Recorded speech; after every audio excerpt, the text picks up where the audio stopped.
ಹೋಗಿ 8 ವರ್ಷ ಆಯ್ತು. 8 ವರ್ಷ ಆಯ್ತು. ಬಹಳ ಸಂತೋಷ. ಆದ್ರೂ ಮತ್ತೊಂದು ವಿಚಾರ, ಈ ಮಗನಿಗೆ ಮದುವೆ ಮಾಡಿದ್ದೀರಿ?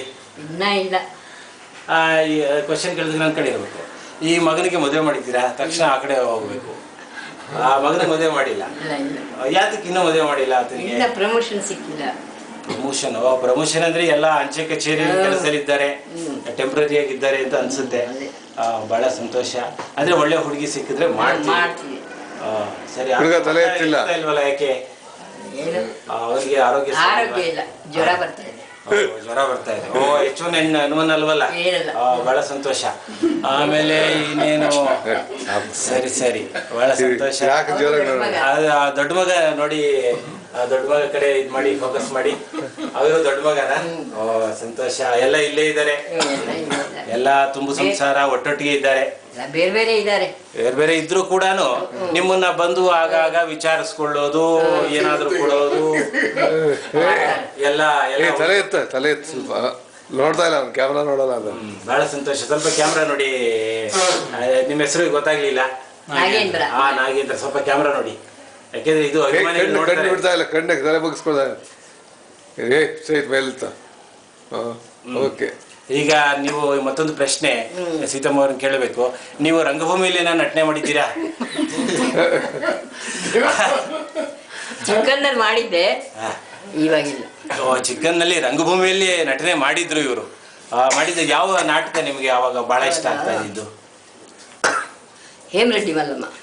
ಹೇಮರೆಡ್ಡಿ ಮಲ್ಲಮ್ಮ. ಹಾಗಾದ್ರೆ ನೀವು ಮಾಸ್ಟರ್ ಹಿರಣ್ಣಯ್ಯ ಅವ್ರ ತಂದೆಯವರು ನೋಡಿರ್ತೀರಿ. ಬಹಳ ಸಂತೋಷ. ಈಗ ನಿಮ್ಗೆ ಎಷ್ಟು ವರ್ಷ ಸೀತಮ್ಮ ಅವರೇ? ನಮಗೆ 73. 73 ವರ್ಷ. 73 ವರ್ಷ ಅಂದ್ರೆ ಅಲ್ಲಿಗೆ 52 ವಸಂತಗಳು ಕಳೆದಿದ್ದೀರಿ. 52, 62, 72. 52 ಏನು 60 ವಸಂತಗಳೇ ಆಗಿದೆ. ಬಹಳ ಸಂತೋಷ, ಬಹಳ ಸಂತೋಷ. ನಿಮ್ಮ ವೇದಬ್ರಹ್ಮ ಶಾಸ್ತ್ರಿಗಳನ್ನ ಸ್ವಲ್ಪ ಪರಿಚಯ ಮಾಡಿಕೊಡ್ತೀರಾ? ಸ್ವಲ್ಪ ಅವರ ತಂದೆ ಕಡೆ ಸ್ವಲ್ಪ ಫೋಕಸ್ ಮಾಡಿ. ಕೂತ್ಕೊ, ಬನ್ನಿ ಕುಳಿತುಕೊಳ್ಳಿ. ರೀಕ್ಯಾಪ್ ಮಾಡಿ ಫಸ್ಟ್. ಈಗ ಇದು ಮಾಡಿ, ಯಾಕೆ ಆಗ್ತಾ ಇದೆ ರೆಕಾರ್ಡ್ ಆಗ್ತದೆ. ಈಗ ನೋಡಿ, ಈಗ ಇವರು ವೇದಬ್ರಹ್ಮ ಶಾಸ್ತ್ರಿಗಳು, ಅವರ ಒಂದು ಧರ್ಮಪತ್ನಿಯವರು ಸೀತಮ್ಮನವರು ಇದ್ದಾರೆ. ಅವರ ಸ್ವಕುಟುಂಬ ಪರಿವಾರವಾಗಿ ಎಲ್ಲ ಇಲ್ಲಿದ್ದಾರೆ. ಬಹಳ ಇವ್ರನ್ನೆಲ್ಲ ನೋಡಿದ್ರೆ ಬಹಳ ಸಂತೋಷ ಆಗುತ್ತೆ. ಅದೇ ರೀತಿ ನಾವು ಮಾದರಿಯಾಗಿ ನಾವುಗಳು ಇರಬೇಕು ಅನ್ನೋದೇ ನಮ್ಮ ಒಂದು ಆಸೆ, ಆಯ್ತಾ? ಆಮೇಲೆ ಬಹಳ ಸಂತೋಷ. ಈಗ ನಿಮ್ಮನೇಲಿ ಯಾರ್ಯಾರಿದ್ದಾರೆ? ಮತ್ತೆ ಇಷ್ಟೇ ಕುಟುಂಬವಾ? ಇನ್ನೊಂದು ಮುಖ್ಯವಾದ ಪ್ರಶ್ನೆ, ನಿಮಗೆ ಬಹಳ ಪ್ರೀತಿ ಪಾತ್ರ ಆದಂತ ಸೊಸೆಯಲ್ಲಿ ಯಾರಾದ್ರೂ ಒಬ್ಬರ ಹೆಸರು ಹೇಳಿ. ಬಹಳ ಎಲ್ಲರೂ ಒಂದೇ. ಬಹಳ ಸಂತೋಷ, ಬಹಳ ಸಂತೋಷ. ನನ್ನ ಕಡೆ ನೋಡಿ, ಬಹಳ ಸಂತೋಷ. ಸರಿ. ಕಡೆ ಸೊಸೆಯನ್ನ ತುಂಬಾ ಪ್ರೀತಿ ಇದೆ ಅಂತ ಅನ್ಸುತ್ತೆ. ನಿಮ್ಮ ಜೊತೆಯಲ್ಲಿದ್ದು ನಿಮ್ಮ ಸೇವೆಯನ್ನು ಮಾಡ್ಕೊಂಡು ಹೋಗ್ತಾ ಇದ್ದಾರೆ. ಬಹಳ ಸಂತೋಷ. ದುಡ್ಡು ಕಾಸಿನ ವ್ಯವಹಾರಗಳೆಲ್ಲ ಚೆನ್ನಾಗಿ ಸೊಸೆಯರು ನೋಡ್ಕೊಳ್ತಾ ಇದ್ದಾರೆ. ಸಂತೋಷ ಆಯ್ತು. ಆಮೇಲೆ ಇಲ್ಲಿಗೆ ನಮ್ಮ ವೇದಬ್ರಹ್ಮ ಶಾಸ್ತ್ರಿಗಳನ್ನ ಒಂದು ಮಾತು ಕೇಳಬೇಕು. ನಿಮಗೆ ಇವ್ರ ಬಗ್ಗೆ ಏನ್ ಅನ್ಸುತ್ತೆ? ಬಹಳ ಒಳ್ಳೆ ಪತ್ನಿ ಸಿಕ್ಕಿದ್ದಾರೆ ಅಂತ ಅನ್ಸುತ್ತಾ ನಿಮಗೆ? ಒಳ್ಳೆ ಸಮಾಧಾನವಾಗಿರೋ ಪತ್ನಿ. ಪತ್ನಿ ಸಮಾಧಾನವಾಗಿದ್ದಾರೆ, ಏನು ತೊಂದರೆ ಇಲ್ಲ. ಯಾವತ್ತಿಗೂ ಸ್ವಲ್ಪ ಕಿರಿಕಿರಿ ಮಾಡ್ತಾರೆ ಅಂತ ಅನ್ಸುತ್ತೆ, ಅದನ್ನ ಅಡ್ಜಸ್ಟ್ ಮಾಡ್ಕೊಂಡು ಹೋಗ್ತಾ ಇರ್ತೀರಿ. ಬಹಳ ಸಂತೋಷ. ಬೇರೆ ದಾರಿನೇ ಇಲ್ಲ, ಅಡ್ಜಸ್ಟ್ ಮಾಡ್ಲೇಬೇಕಾಗುತ್ತೆ. ಸರಿ, ಸಂತೋಷ ಆಯ್ತು. ಓಕೆ. ಈಗ ಇವಾಗ ನಿಮಗೆ ಟ್ರೀಟ್ಮೆಂಟ್ ನೀವು ತಗೊಳ್ತಾ ಇದ್ದೀರಿ ಬಾಯಿ ವಿಚಾರವಾಗಿ. ಎಲ್ಲಾ ಡಾಕ್ಟರ್ಗಳೆಲ್ಲ ನೋಡಿದ್ದಾರೆ. ಸರ್ಕಾರದಿಂದ ಯಾವುದೇ ಅನುಕೂಲಗಳು ಇವಾಗ ಆಗಿಲ್ಲ.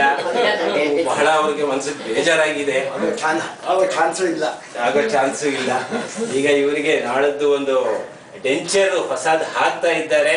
ಅದು ಬಹಳ ಒಂದು ಒಳ್ಳೇದಾಗಲಿ ಅಂತ ನಮ್ಮ ಟಿವಿ ಪರವಾಗಿ ನಾನು ಪ್ರಸಾದ್ ಆದಂತ ನಾನು ಹೇಳ್ತಾ ಇದ್ದೀನಿ. ಬಹಳ ಸಂತೋಷ. ನಮ್ಮ ಹಾರೈಕೆಗಳು ಇವರ ದಂಪತಿಗಳಿಗೆ ಯಾವತ್ತು ಇರುತ್ತೆ, ನಮ್ಮ ಅಭಿಮಾನಿಗಳ ಹಾರೈಕೆ ಇರುತ್ತೆ ಅಂತ ಇವತ್ತಿನ ಈ ಟಿವಿ ಕಾರ್ಯಕ್ರಮ ಮುಗಿಸ್ತಾ ಇದ್ದೀನಿ. ನಮಸ್ಕಾರ, ನಮಸ್ಕಾರ, ನಮಸ್ಕಾರ.